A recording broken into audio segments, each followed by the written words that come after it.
Hi friends, my name is Faye and you're watching Mystery Date with a Book.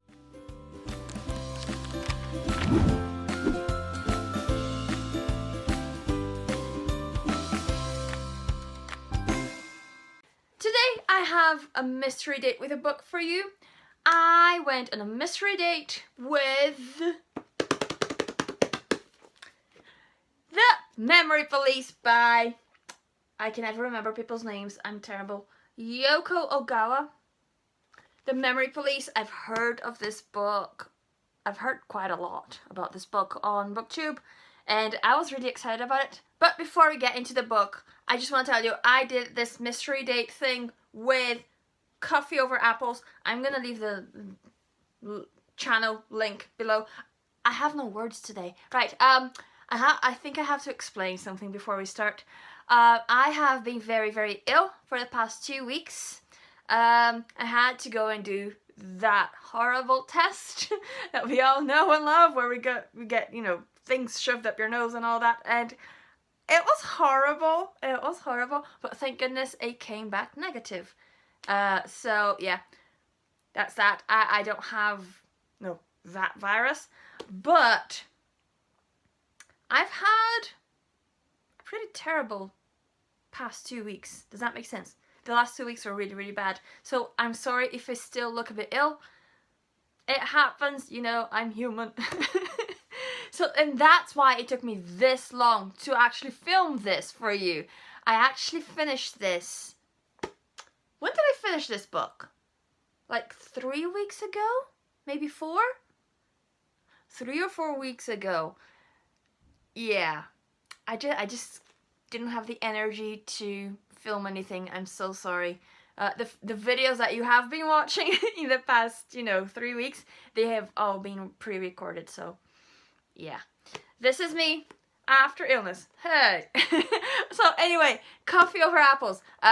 She's such a wonderful girl. She actually got in touch with me saying, hey, do you want to do this mystery date with a book thing? I was like, heck yeah. So that's what we did. I sent her a recommendation, and you're gonna have to find out what it is when you go to her channel. I'm gonna leave that link down below for you.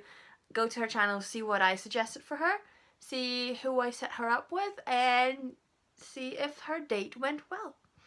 Now, my date. Okay, where do I begin?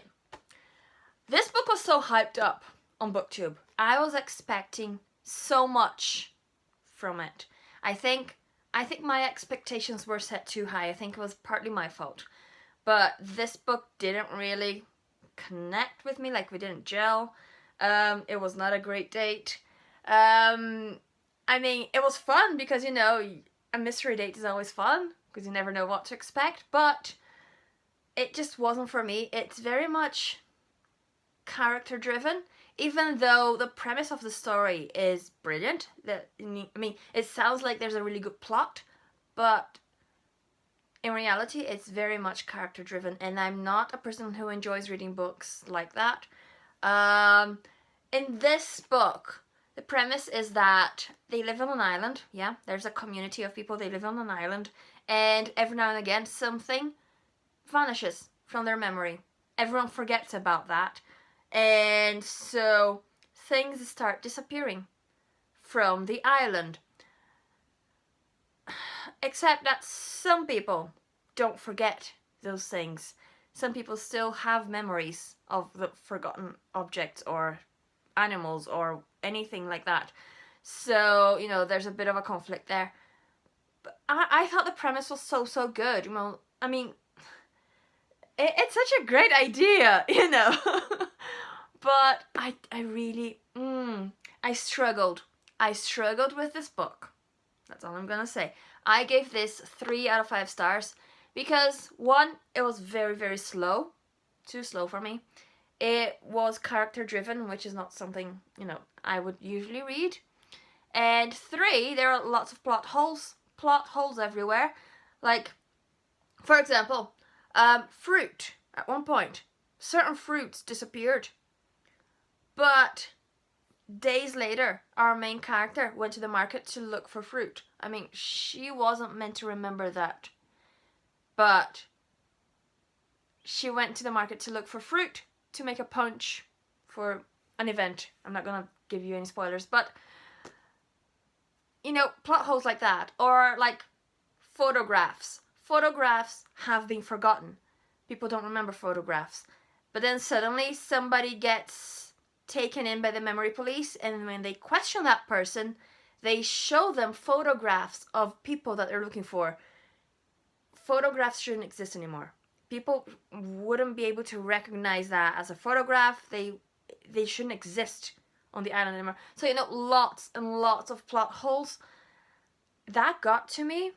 I was like, how did the editor not see this? How did the writer not see this? Like, there are lots of obvious plot holes in this. So, you know, it wasn't for me. I'm sorry. I know a lot of people love this book. Now, I'm really sorry that this didn't work. This mystery date didn't work.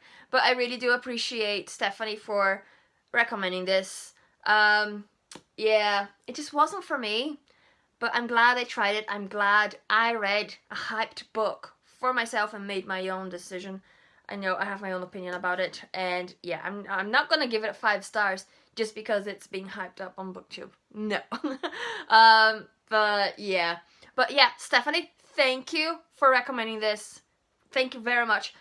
It just wasn't for me. But at the same time, I'm so glad I read it, because now I know what all the fuss is about. You know, when people talk about this book, I'll know what they're talking about. So yeah, I'm not the biggest fan, but I'm glad I read it. I think that's the summary, really. Yeah. The Memory Police by Yoko Ogawa. I can never remember that name. Why can I remember names? I'm terrible. Yes. Thank you, but sorry. No, 3 out of 5 stars for me. Which is not bad, you know. It could have been lower. You know, 3 out of 5 is not bad. There are some things that happen in the story which are brilliant. Brilliant. There are some really great characters. And yeah, it's not all bad. Definitely not all bad. There are great things about this book. The premise, the idea was really good. Some of the characters were really well done. Some little events that happen throughout the book. Overall, the book is really slow, but suddenly something will happen, and it was like, whoop, oh, here we go. Little spike of joy in the middle of a book, and then another little spike of joy. So yeah, some things were really well done. Some scenes were really, really sad. It almost made me cry, and I don't really cry in books. So yeah, there are some really good points here. I'm trying not to spoil anything for you, so if you still want to read it, please do. If you're okay with character-driven books, then yes, please go ahead, read this book, because it's good. But if you're not into character-driven books, then maybe go for something else. Alright, that's it for my mystery date with a book with Stephanie from Coffee Over Apples. What am I talking about? Stephanie from Coffee Over Apples. Why am I so bad with names? Why? It's not even her name, it's the channel name. Like, I'm sorry, Stephanie. Okay, so if you like this video, you know what to do. Give it a thumbs up, subscribe, click the bell, leave a comment, you know, do the whole shebang, and I'll see you guys next time. Goodbye.